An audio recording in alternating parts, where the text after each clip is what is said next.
Yo, what's going on, guys? Chris Bonner here, Overtime Athletes. And for today's video, I want to dive deeper into what a agility session should actually look like from a structure and programming perspective. So we've talked about how to develop it over the course of an off season. I want to get into how that actually looks on an individual session. Now, there's many ways to skin a cat and develop agility in athletes. This is what I find to be very effective for our athletes. From a base overview, what I find with a lot of athletes is volume and variation, and constantly exposing them to new stimulus with a decent amount of volume is going to continue to allow them to get better in their footwork, in the way that they swivel their hips, in their ability to divert forces, okay? So I'll start off by saying that. Now, when I get to my really elite athletes who display some of the best agility, these are gonna be your wide receivers, your defensive back, your skill positions in football. Usually with those guys, what I start to do is I start to tilt the scale more towards enhancing their ability because they're already doing a lot of that agility. So I just want to preface it by that, speaking from a more general standpoint.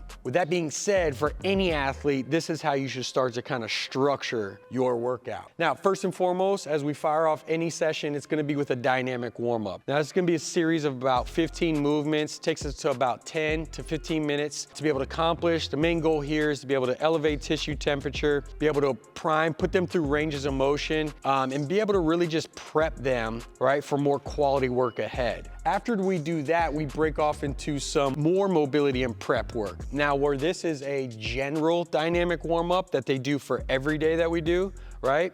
Next, we're gonna get into some more mobility and prep work that's gonna be focused on working some of the modalities that they're gonna be working for that day.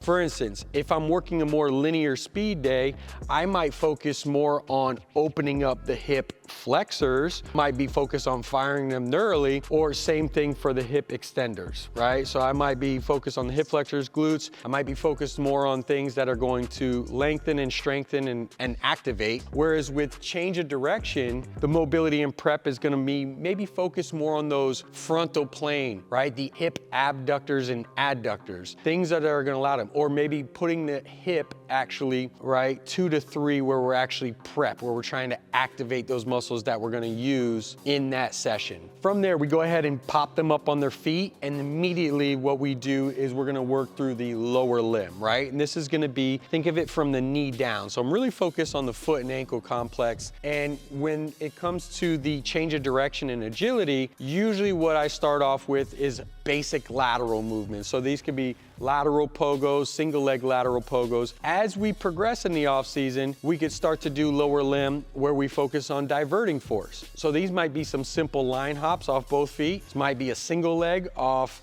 line hops. And then it might add some kind of linear component, might add some kind of reverse component. But essentially what I'm doing is I'm focused on the foot and ankle, working through multi-directional movement. This is gonna be anywhere from 3 to 6 movements. Next, what we're gonna do from there is what I call change of direction fundamentals. So these are gonna be fundamental movements that we perform all off season long to really elevate. Things such as like a lateral power shuffle, a lateral crossover bound, a power karaoke, a quick step karaoke, a basic lateral shuffle, crossover run. These are all fundamentals in the frontal plane that are gonna overall enhance an athlete's ability to change direction. Although there is change of direction linear and obviously back pedal, those are other things that we add into it, but we get enough of that during our linear speed days. So the big focus here is to really work in that frontal plane for our fundamental movements. What's up, athletes? Hey, real quick, let me introduce you to OTA Pro. So this is the official training app for Overtime Athletes. With over 9 programs and growing, essentially what I've done is I've compiled my best-selling programs, whether it be speed,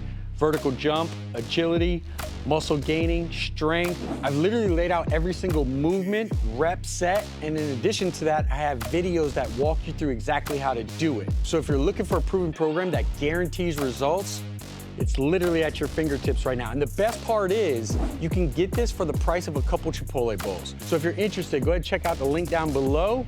Let's dominate. After we get into that, we roll straight into our change of direction plyometrics. Now, this is where we get the most bang for our buck. This is where I may differ from a lot of coaches. See, I absolutely love to hammer change of direction plyometrics, and I really love to enhance and progress them from the most basic, isolated, and then move that forward. What I mean when I say change of direction plyometrics, these are gonna be a lot of movements where we first start off by jumping in the frontal plane, multi-directional 45-degree 90, right? Start with the most basic, least complex, and then progress them out from there based off what the athlete is doing on the field. So for instance, if I'm working with football athletes, some very basic fundamental ones I'm gonna work in the frontal plane, purely lateral, maybe some kind of skater jump progression. We might start with a stability, then we might start with diverting forces. From there, I'm gonna switch to maybe more of a 45-degree cut or jump, I should say. That's gonna amplify a 45-degree cut. And then I can also then move to a full 90-degree, where now I'm being able to divert forces in multiple directions. And I do that through doing a lot of single leg jumps that are then going to amplify when they then go cut on the field, okay? So I just wanted to kind of give a synopsis there. So the reason why I said I really kind of differ is because this is where I spend a lot of my time, especially with those football athletes and especially basketball athletes, because if you think about it, the amount that my guys are already on the field, we're down here in South Florida. These guys are out here running one-on-ones, they're running cone drills all day. So when I first started off, right, I come from the football background scene, I'm over here trying to do all these cone drills, right, in the performance setting, but I realized these guys are already doing an hour or two on the field. So instead of me doubling down on all those cone drills, my thing was, how do I enhance it? So I always use a metaphor. I'm not trying to teach you how to throw a punch. I'm trying to enhance you more power so that you can have knockout power, right? So if you think of it from the football standpoint, these guys, I'm not trying to teach them how to cut. That's what they learn in their skill. So like when a wide receiver's learning their stem, right, they learn that with their skill coach. My job is to be able to enhance the ankle and the foot, right? Be able to enhance the stability of the knee, be able to enhance the power in the hip so that when they want to go make a 90-degree cut, this is where my work comes in. I'm trying to overall enhance them. And they come back to me and tell me that. Like after a couple months of just hammering those plyos, they get back to me and then they're able to say, man,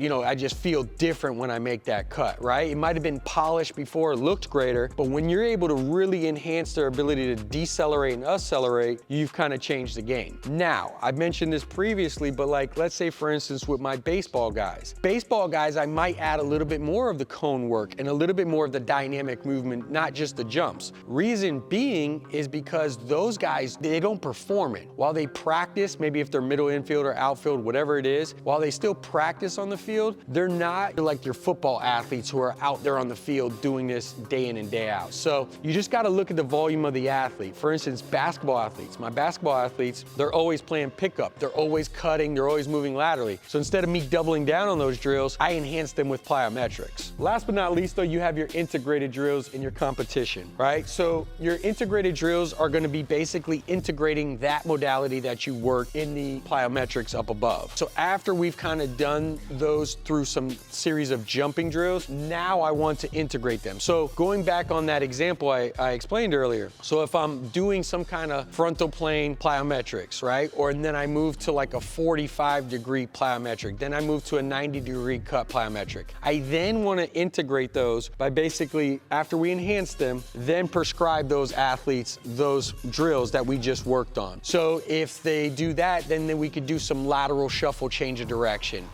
We can then do some 45-degree cone cut drills, right? Or we could do some basic 90-degree cut drills where, again, we're taking what we worked in the plyometrics and then performing them in basically through speed movements or cone drills, if you will. Last but not least, this is where I say compete, and this is where you really start to add true agility drills. And this is where, you can really start to add some external cues, right? So things, whether they be visual or auditory, where you can get them to then react based off of those external cues. And by doing that, they have to process that information and then be able to also maintain technique. So whether they're competing as athletes against each other, or you're just adding, one-on-one, some kind of thing for them to then cut on command or make that turn on command, this is where you're gonna add this, and this is gonna be anywhere from 2 to 8 movement progressions. One other thing I wanna add, between 5 and 6. 5, I mentioned to you that I absolutely hammer. Now this is gonna be our first 2 to 3 months of the off season. Let's say we have 4 months. Once we get into that peak phase and we start to move closer towards preseason and then in season, I then weigh heavily on these. So as this might be like 8 movements, let's say phase 1, if you think in the final phase, there's probably gonna be about 2 plyos, and then there's gonna be a more closer to like 8 dynamic dynamic movements where it's gonna get more specific to the actual sport. So there you have it, guys. I wanted to walk through basically how you should be structuring your training as far as if you're gonna elevate your overall agility. Now, if you want a deeper look at this, we have one of our best-selling programs, Game Speed Agility, so you can see this all laid out. And if you're a coach that wants to know the how and the why, go ahead and check out the link of OTAU down below, where I go deeper into a lot of these concepts. Hope this helps. I'll catch you guys next time.